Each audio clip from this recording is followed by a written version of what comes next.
おばんです. The first message arrived from his own number at 11:47 p.m. on a Tuesday. It knew what he had eaten for dinner. It knew the conversation he had with a colleague that afternoon. It knew he was sitting in his kitchen reading it right now. He typed back one word. "Who are you?" The response came immediately. Someone who has been watching long enough to have something important to tell you, and who needs you to be willing to listen. Don't ignore messages from your own number tonight. It is time for Chapter 140. There are things your phone number should not be able to do. Sending messages to itself is one of them. Receiving a response to those messages is another. And yet here was a conversation. His number at the top, his number underneath, message after message, back and forth. That had been going on for 40 minutes before he thought to check whether what he was experiencing was technically possible. It was not. He checked twice. His carrier confirmed it was impossible for a number to message itself through standard infrastructure. He thanked them and ended the call and looked at his phone and the 40 minutes of conversation that should not have been possible. And the thing on the other end of it that had just asked him a question he did not know how to answer. A man had been sitting in his kitchen on a Tuesday night when his phone showed a notification, a message, from his own number. He assumed it was a technical glitch, opened it, read the first message, put the phone down, picked it up again, read it more carefully. The message referenced his dinner, what he had eaten, the specific time he had finished. It referenced a conversation he had had with a colleague that afternoon, a specific exchange that had happened in person, unrecorded, witnessed by no one else, and it noted in passing that he was currently sitting in his kitchen reading this message. He sat in his kitchen reading the message and typed back, "Who are you?" The response came in under 3 seconds, in his own patterns of speech, the specific way he constructed sentences, the particular rhythm of his written communication that he had never consciously analyzed but recognized immediately when he saw it coming back at him from his own number. The response said it was someone who had been paying attention for long enough to have something to tell him. That it had chosen tonight because tonight was the right time. That it needed him to engage rather than dismiss. And that it understood dismissal was the more likely response but was asking him, specifically, to consider the alternative. He sat in his kitchen for a long time looking at this message, then typed, "What do you want to tell me?" If these stories have found their way to you, if you find yourself returning to this quiet room, there is something small you can do, like and subscribe. It tells me, and whatever else watches from this room, that you were here, and that you intend to find your way back. The conversation continued for 2 hours. He asked questions, it answered. He tested it, asked things that required specific personal knowledge to answer correctly. It answered correctly every time. He asked things that required not just knowledge but understanding. The way he thought about certain things, the particular positions he held on subjects he had never publicly expressed. It answered those correctly also. with his own patterns of reasoning, his own characteristic way of arriving at conclusions.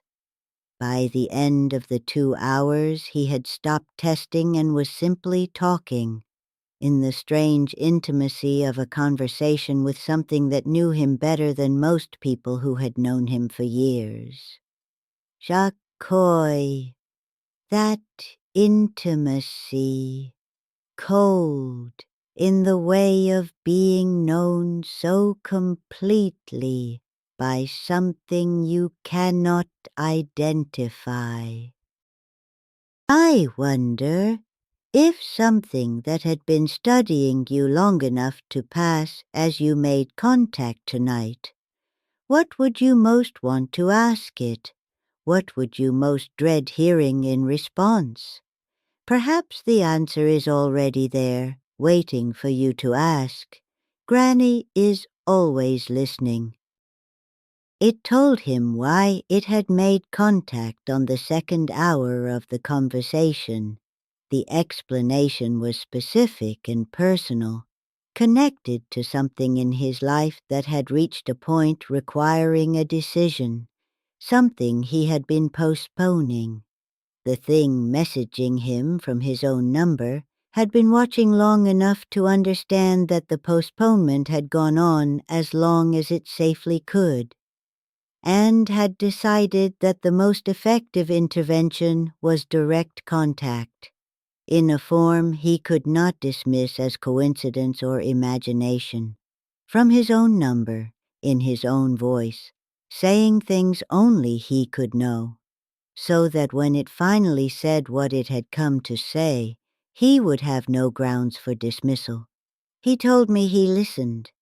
He told me what it said was correct. He did not tell me what it was. You are still here. Good. Some stories need a witness all the way to the end.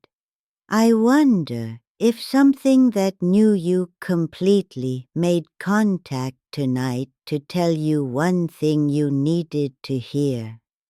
Would you be willing to listen?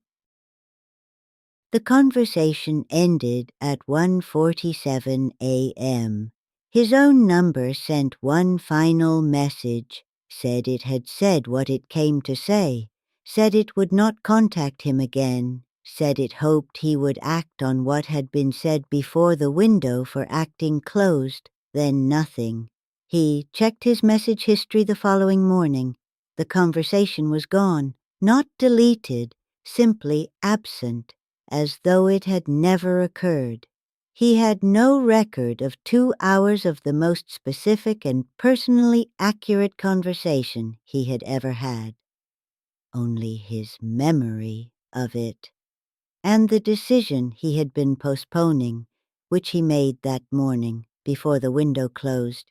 He did not tell me whether the outcome was good or bad, said only that it was necessary and that he was grateful, in the specific way of someone who has been helped by something they cannot explain and have decided not to try.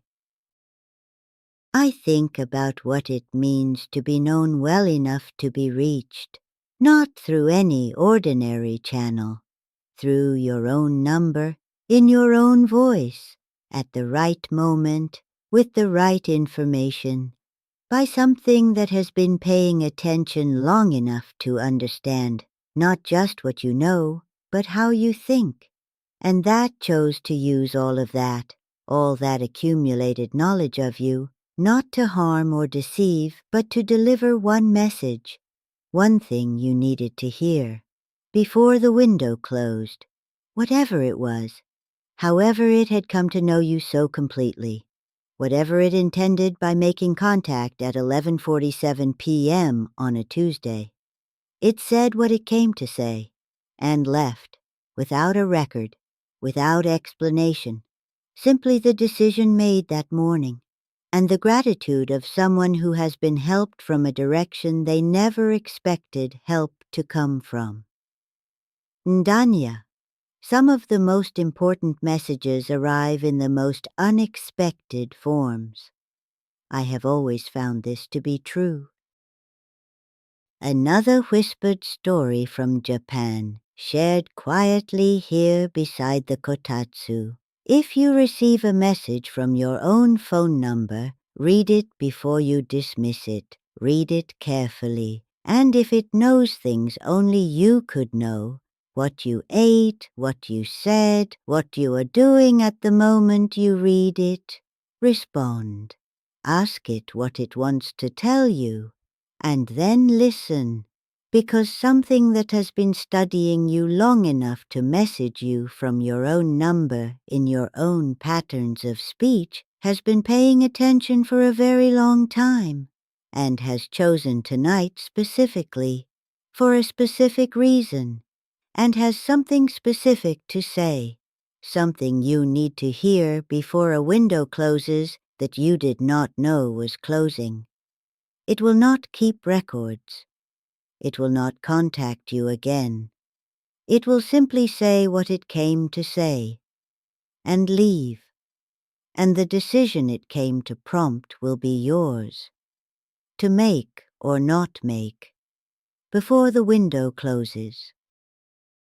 If this story stayed with you, if the dark or the shadow feels a little closer tonight, you know where to find me. I am always here, beside the kotatsu, watching, waiting. And if you wish others to find their way here too, there is something small you can do. Like and subscribe. I would not object.